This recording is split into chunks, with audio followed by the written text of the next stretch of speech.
Morning, everybody. Saturday, 10 o'clock, so probably afternoon by the time any of you see this, but Willis and I are heading to the post office right now.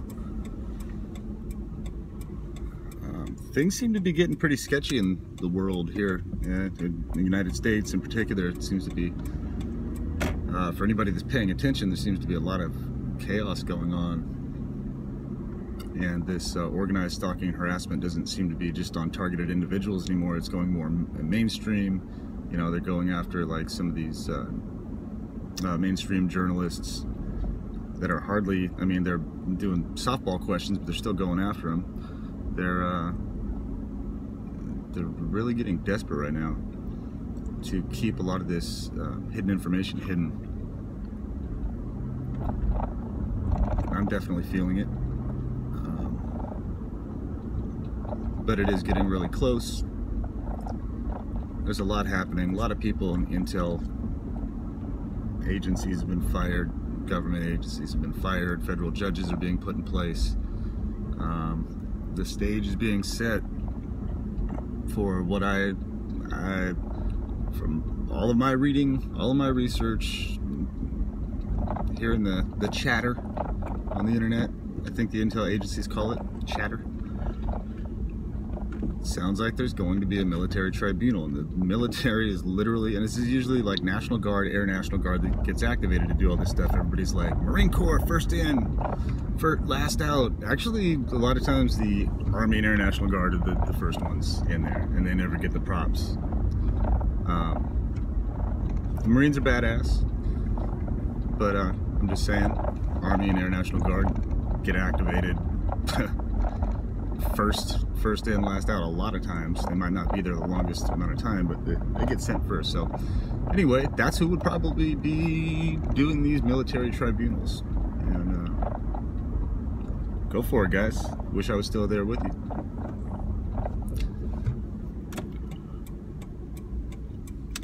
So just antagonists, and lots of antagonists. Alright, I'm gonna park my truck here. Nobody's here at the post office messing with me. That's really nice today. Really nice. And, well, except for that when I just was gonna turn left, there was a guy in the turn lane just now. Just sitting there. So I couldn't get in the turn lane and go in. So I just slowly pulled up, waited for him. And then he decided he's changed his mind. He's gonna take off. He sees I've got a camera on. So he just takes off, you know, just... That's still aggravating, but I mean, I'm used to these people doing it. I can kind of maneuver through their little gauntlet and not let it affect me too much. All right, so I'm gonna leave this thing running. Willis in here to guard it. Willis, guard the truck, buddy. Come kiss. Thanks. All right.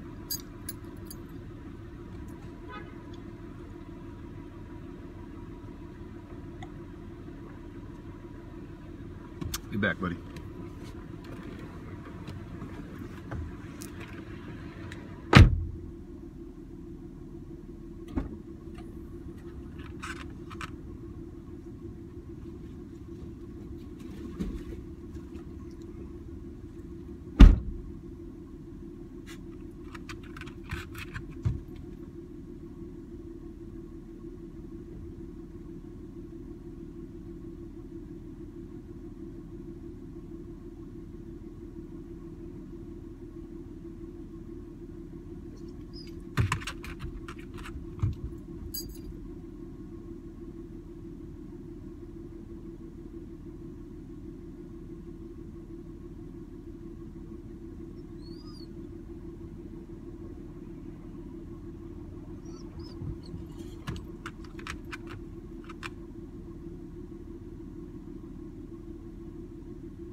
Are you on your cell phone too? Like everybody in the post office? And everybody pulling out right now? Yeah, I'm glad you're not on your cell phone, Willie. Like all these people.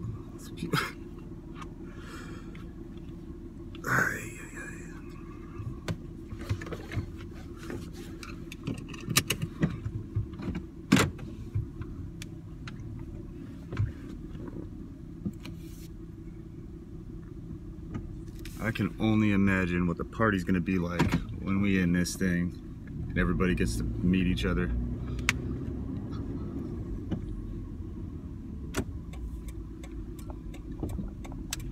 You know, like after we see some verified documents with our names on them, proof.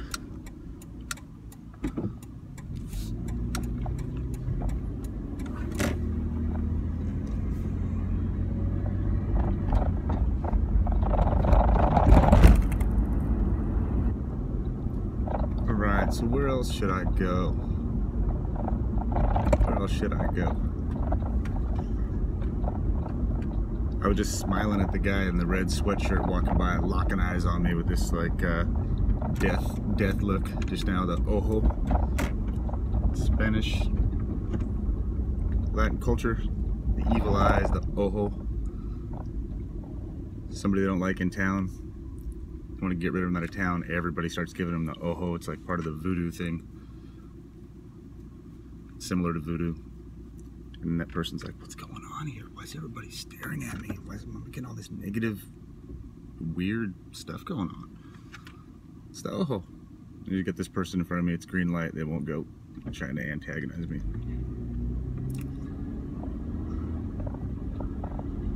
Not gonna work. Black Chevy Tahoe.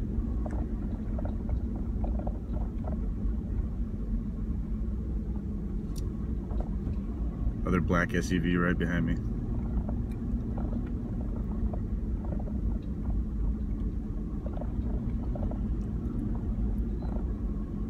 Vigilance is not paranoia. It's being aware. When you get sent off to get deployed, you go into a war zone, there's people messing with you, trying to kill you, trying to psych you out. You're not paranoid, you're vigilant. You're trying to survive, you're trying to make it to the next day. And calling somebody paranoid is just a defense mechanism when you don't want to hear the facts. When you're the predator preying on someone and they catch on to it, you're trying to be covert. And the victim catches on, and then a claim of paranoia is just a defense mechanism for the predator. So that's not going to work anymore. That is not going to. You're paranoid. Well, people started to learn that these psychological terms that are weaponized. You know, just because somebody presents some facts, they might disagree with you. They've got some information you don't want to hear. That doesn't make them paranoid. It makes you a person with cognitive dissonance or a predator that's using psychological terms as a weapon. And it worked for a while because everybody's just programmed to say, oh, that's crazy, that's crazy. I mean, you say that when you hear something interesting. Oh, wow, that's crazy. We're conditioned to just say that. So, and the first thing when somebody says, "Oh, that person's crazy," they don't look into it. They don't. 99% of the people don't look into that kind of thing. They just go, "Oh, well, yeah, this person's crazy. Yeah, I agree." And then you got a bunch of uninformed, ignorant people running around calling everybody crazy when they're actually the ones that are delusional and using these words to falsely describe somebody, presenting facts and evidence. Not gonna work anymore. I mean, on some people that have no idea that what's going on, can't defend themselves, they can't use the right terminology, can't figure this thing out. They're gonna be screwed. Dude. They're gonna have a tough time with this. But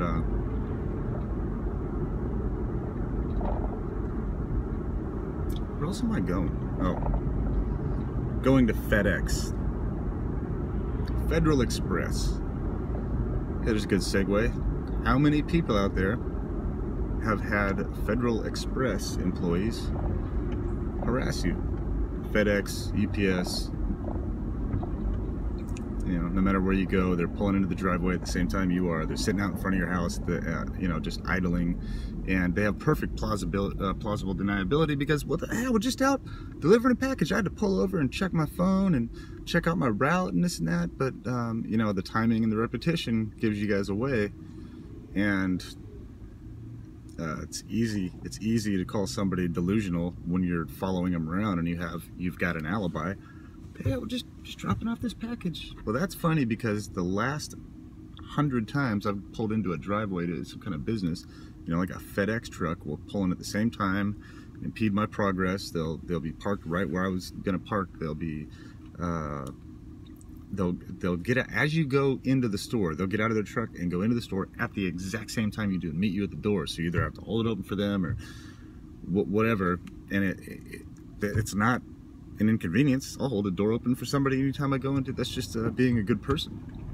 But it's them going out of their way to do that repetitively to get you to start to react like, hey, this has happened 30 or 40 times in a row. Something weird's going on.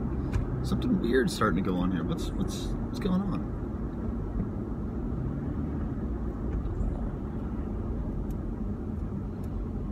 And that's it.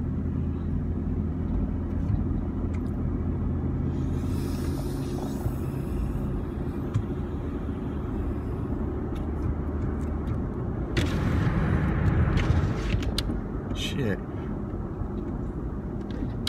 Willis, you're cramping my style right now, buddy. I was just thinking I was gonna pull into Waffle House, but I can't take you in there. You can't go into Waffle House. Although you'd probably behave better than some of the people in there. I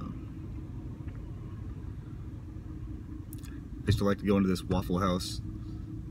There was a cute waitress in there I was trying to talk to, but then I found out she was like way too young for me, so I was like, well, maybe I can introduce you to my son or something. But there was another lady that actually said she had been gang stalked before by a bunch of truckers. She called them the Watchers. And she said it happened in Central California, actually, where I'm from.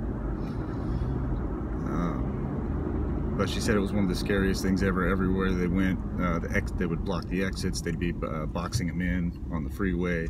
There would just be trucks everywhere around them. They couldn't figure out what the hell was going on, so they got out of there, and it was a local thing. But you know, it's organized stalking and harassment.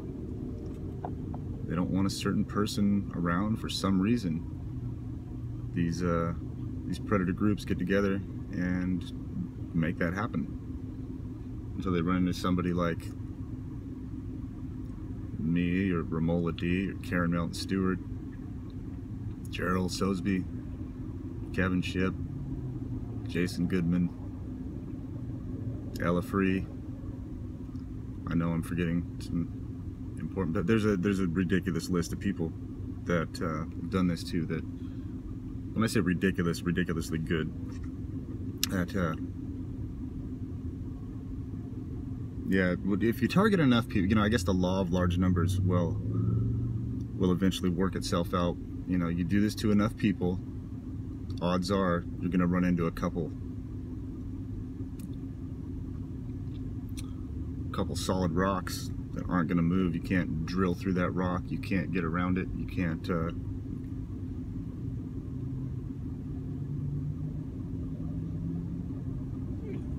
force your will on it. And that's what this is largely about. Imposing. Good boy. This guy's messing with my dog over here. Hey. Yeah, he's sitting there doing his little hand signals, waving over at my dog. Good boy. Yeah, that guy's a bad guy. Let's see, why does somebody want to mess with my dog in traffic? You know, sitting there making faces at him.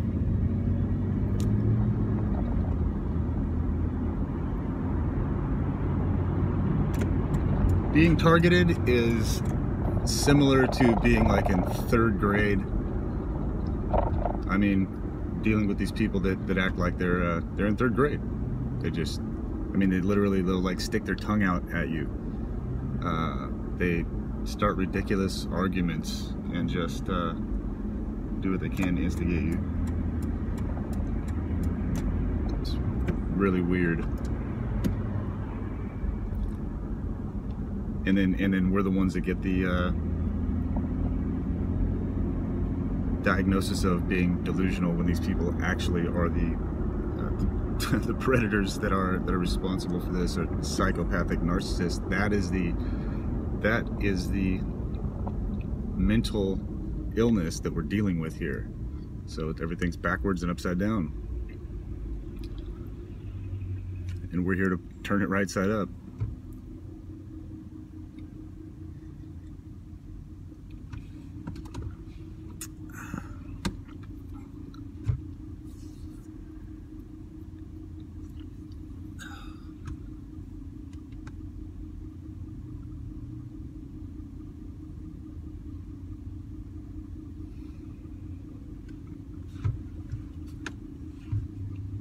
I had to go to FedEx today because some packages just are a little bit cheaper to ship with FedEx. Every once in a while I get one.